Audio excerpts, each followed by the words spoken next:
Tim Duncan is one of the greatest power forwards of all time. Recently, he has been compared to Kevin Garnett, another great power forward. But it's a year that I just don't think KG has, and that is 2003.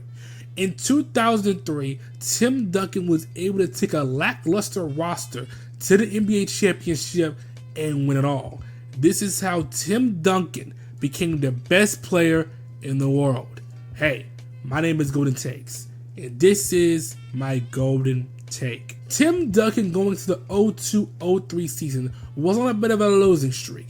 The Los Angeles Lakers, been led by Peak Shaq and Kobe Bryant, would just come off of 3 straight NBA championships, and they beat the Spurs during each of these runs. Duncan, after winning in 1999, was trying to recapture that former championship glory. Duncan was able to win the MVP in the 01-02 season, and this season was nothing different. The big fundamental was a defensive monster, and led this team to an insane 99.7 defensive rating, and was able to capture back-to-back MVPs. He averaged 23.3 points, 12.9 rebounds, 2.9 blocks, 3.9 assists on 51% from the field. The Spurs finished with a 16-22 record, and let me talk about this roster. Manu Ginobili, you might point out, but then I'm going to tell you that he was in his rookie year. But what about Tony Parker Takes? He was in his second year. But look, I see David Robinson. Robinson was his last year and he was washed. The supporting cast went like this: Bruce Bowen, who helped his defense tremendously, but offensively, yeah. Steve Smith, who was washed. Kevin Willis, Malik Rose, Steven Jackson, who was probably the best outside of Bowen, Steve Kerr, who was washed, and the rest, Flight, who are they? And the rest are nobody. I even see Danny Ferry on his roster. I only know him for the fire code he had in 2K Mighty.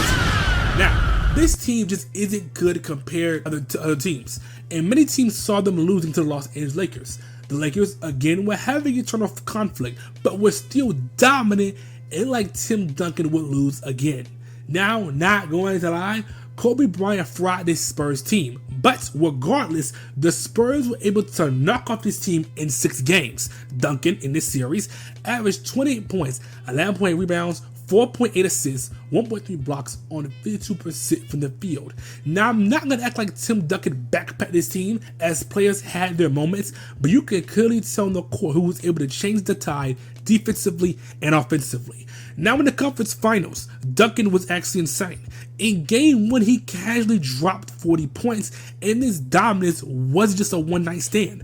Duncan averaged 28 points, 16.7 rebounds, 5.8 assists, and 3 blocks. Duncan led this team to the NBA Finals and finally got over the hump.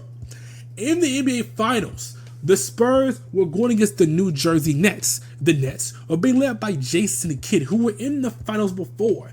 This series went to 6 games, and Tim Duncan closed out this series with a stat line that many argue should have been a quadruple double.